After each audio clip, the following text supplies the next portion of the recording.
Olá, família! Sejam todos bem-vindos ao estudo diário das Escrituras. Gratidão pelas mensagens de vocês, tá bom? Pela interação aqui no canal, no grupos de WhatsApp. Sou muito grato pela mensagem de vocês.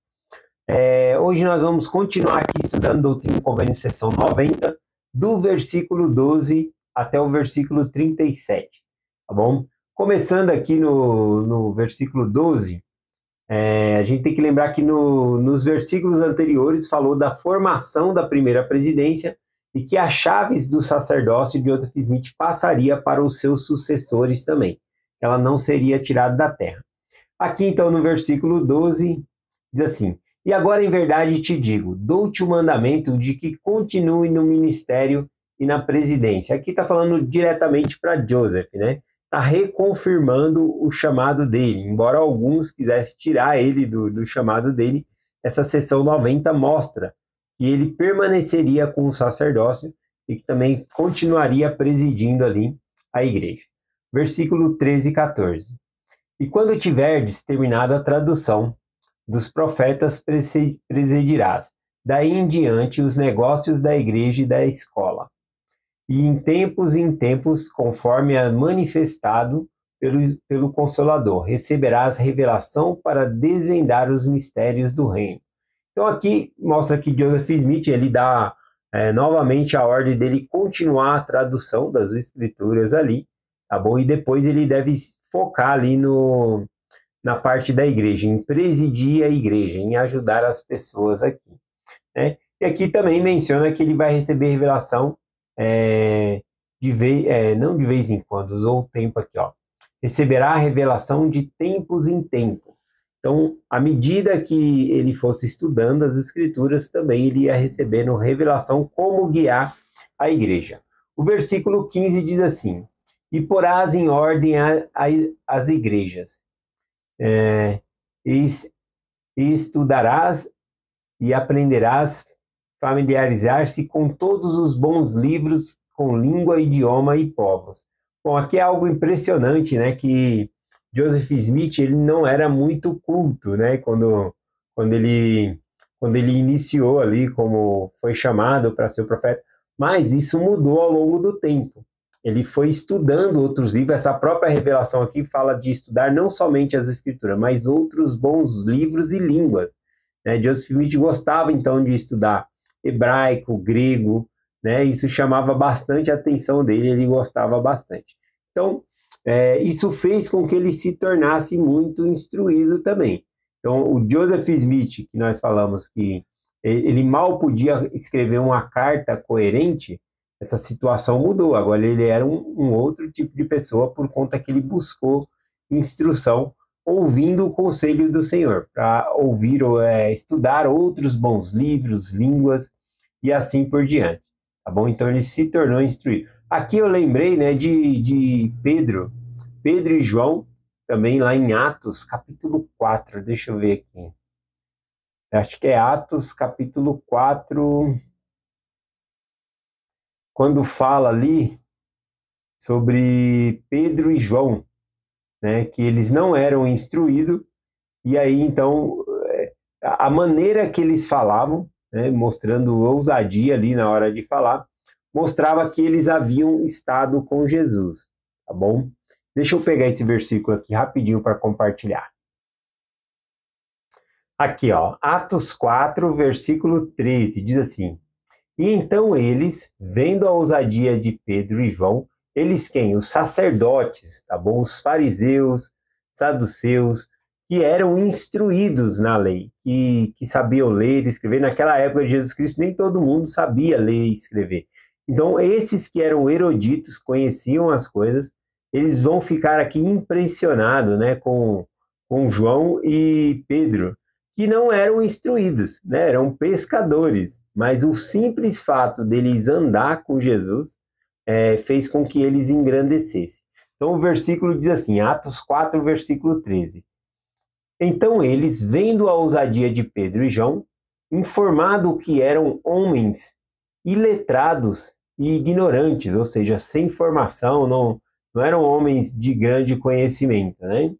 Se maravilharam e reconheceram que eles haviam estado com Jesus. Agora veja que até os sábios, né, aqueles que sabiam ali, é, de uma forma assim, que conheciam letra, conseguia ler e escrever, eles se admiraram de João e também de Pedro, né? E reconheceram que essa grandeza veio porque eles haviam estado com Jesus. Ou seja, o poder, ele não vem da instrução humana, tá bom? Mas sim vem por meio de Cristo, a revelação que eles recebiam ali.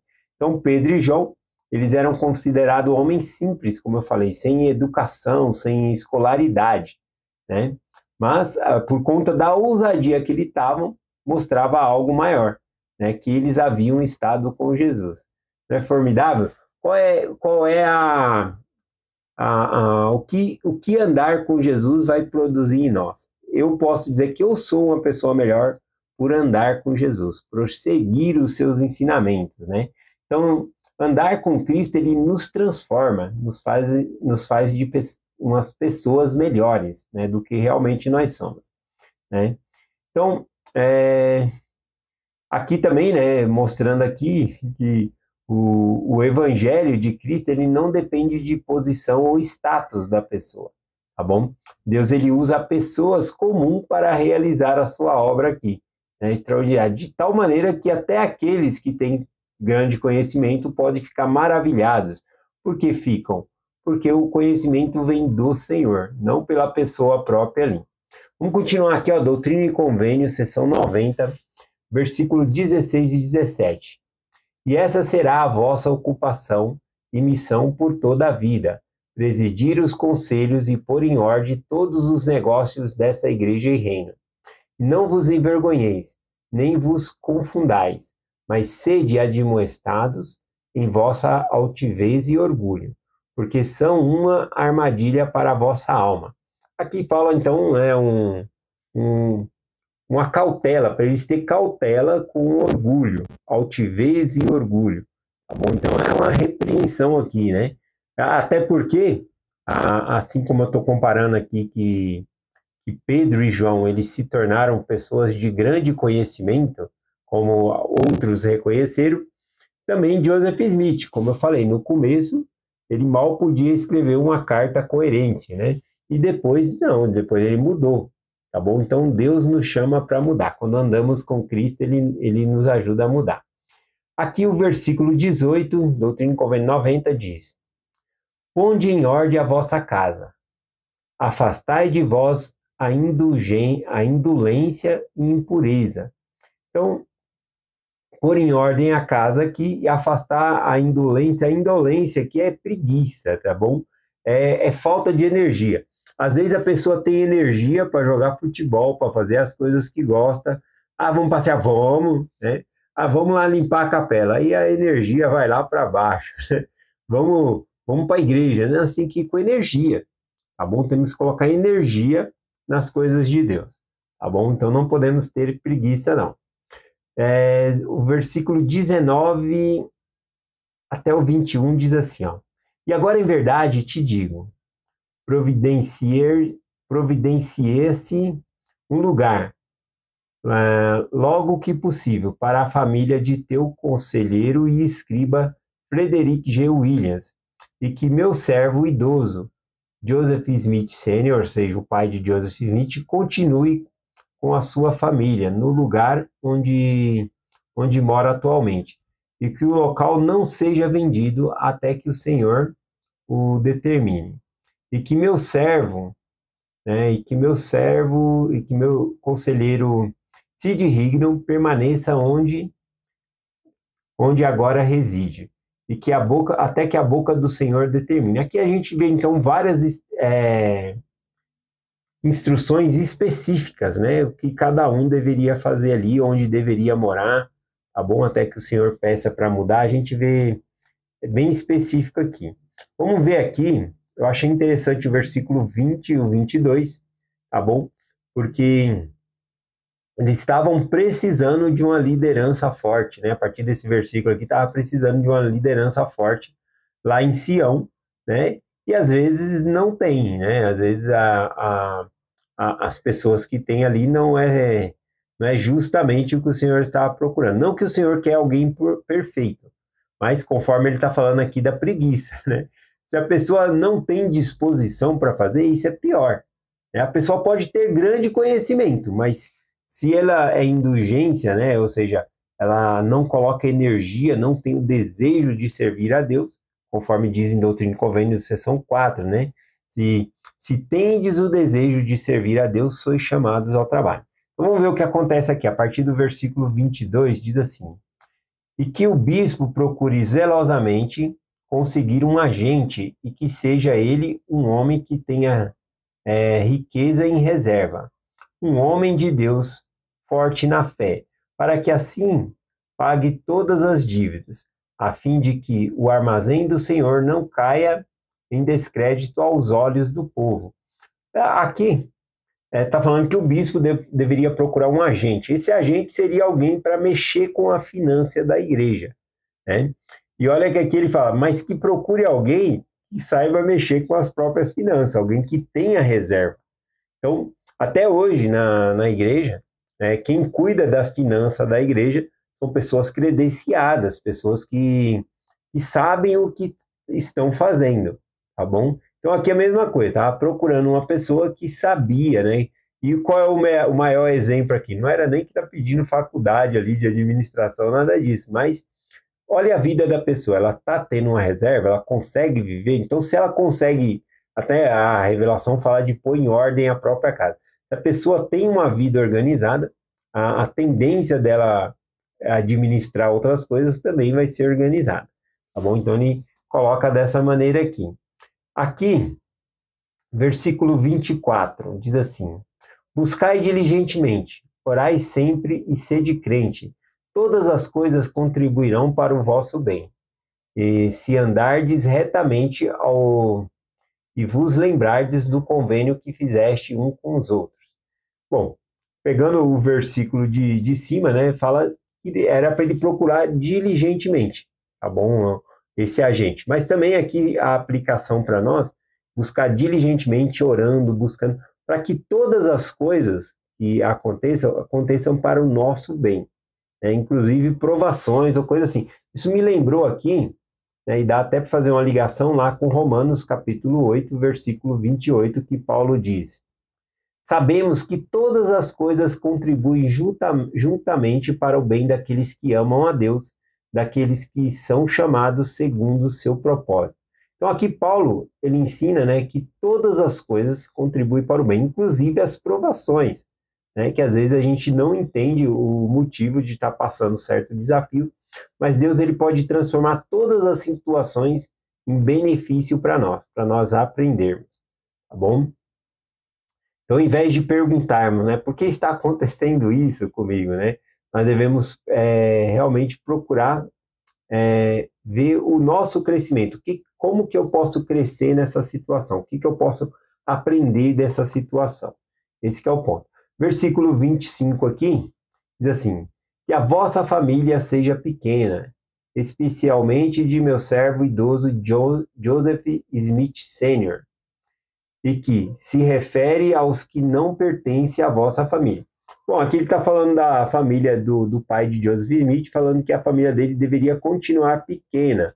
Mas em que sentido aqui? Ele acabou de falar, que era em referência àqueles que não pertenciam à família. Tem gente que coloca tanta gente para morar na mesma casa, né, que não são família, mas vão trazendo outras pessoas, que vai tirar a própria liberdade. Eu acredito que esteja se referindo sobre isso aqui, a fim de que as coisas vos são cumpridas. Aqui vai falar dos recursos também, né, e para ajudar outras famílias também, aquelas famílias também precisariam estar vivendo de um modo digno. Passando aqui para o versículo 28, 29 até o 31 aqui, diz o seguinte: E também em verdade vos digo, desejo que minha serva Viena Jax receba o dinheiro para pagar as suas despesas e suba para a terra de Sião. Então, só resumindo aqui até o versículo 31, essa Viena Jax aqui, ela era uma pessoa abastada, né, de dinheiro, e ela doou tudo, né, ela ajudou muito no reino de Deus. E agora, então, o Senhor traz essa revelação aqui que ela deveria ir morar em Sião. Lembrando que para ir morar em Sião, a pessoa tinha que viver a lei da consagração, e ela já estava vivendo, né? Ela, de bom grado, fez muito sacrifício e fez muita doação para a igreja.